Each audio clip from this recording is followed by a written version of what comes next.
Alright, so last time we were talking about triads and seventh chords and how we can use, and you know,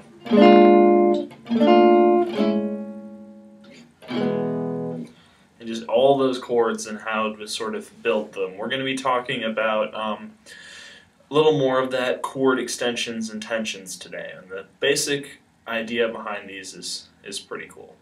So what we have is take your C major scale.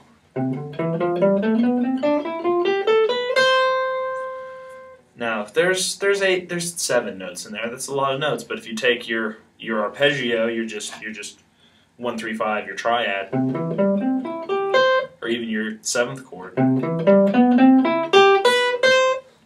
you're still not using that many notes. So what extensions are adding notes onto the chord. Like I can add over that C major. If I add the 9th and the 13th, I get something that sounds a bit like this.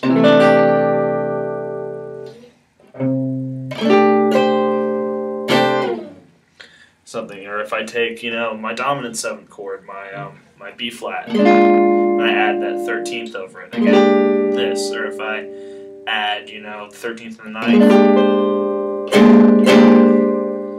or the same goes for minor. I can take my 9th, or I can take my I can add an 11th over it if I want. And it's just adding the tones from the scale to sort of create new colors.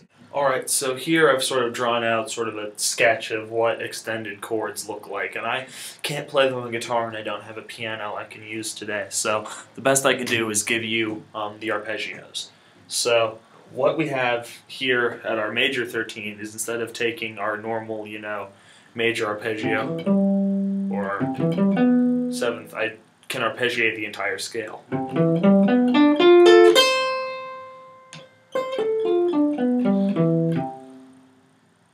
The same works for my minor. Or, well, I could actually go more minor beat. And the same also works over my dominant. You can work over any chord that you want it to, and we'll get on to how you make those sound even cooler than just adding the extensions that we're talking about today. But so what that does is it just adds the 3 notes of the scale that aren't in the chord. So in the case of C, I add my D, my F, and my A. So I add sort of a D minor triad over my C major chord. And you can get those cool chord extensions by just adding those extra notes. So minor is different. Usually you would think we'd stick with the key signature and just, oh, I have an A flat, I'll play that, to keep with everything. But really, when you're thinking about extensions, you have to think about them based on the major scale. So even if we're in minor, my 9th, my D, is going to be a D natural. My 11th, my F, is going to be an F natural, and my 13th, my A, is going to be an A natural, even though the key signature tells me that I should make it an A flat. And this actually gives us a chord that works more with the Dorian mode than the natural minor scale, and I'll talk about modes in a couple of videos. So, and the same thing applies over dominant chords.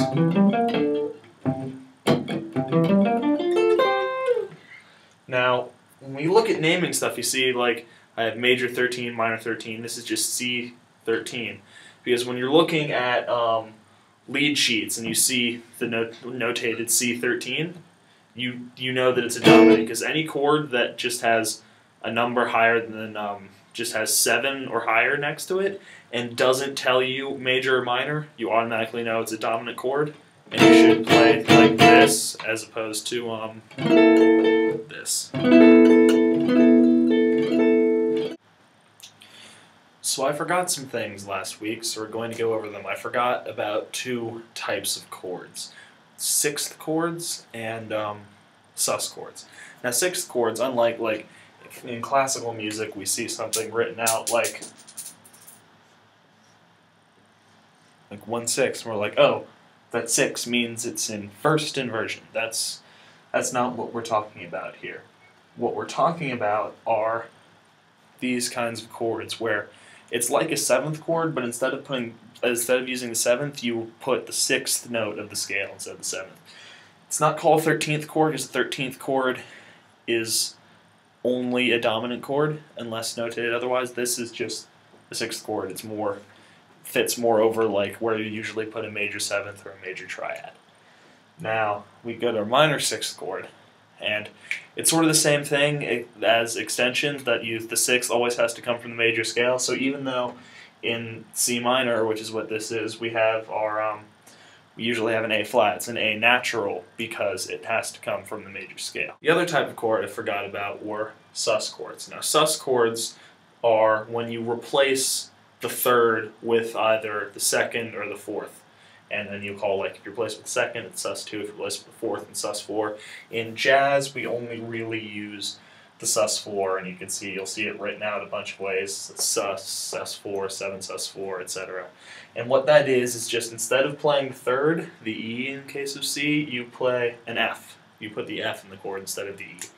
And in jazz and in most popular music, this functions as a dominant chord, and you can add all the regular extensions that you want on top of that. So I put the 7th would be a B flat, and then 9th, 11th, etc. going on up there. Next time I'm going to be talking about extensions, which makes sort of jazz cool and makes things like that and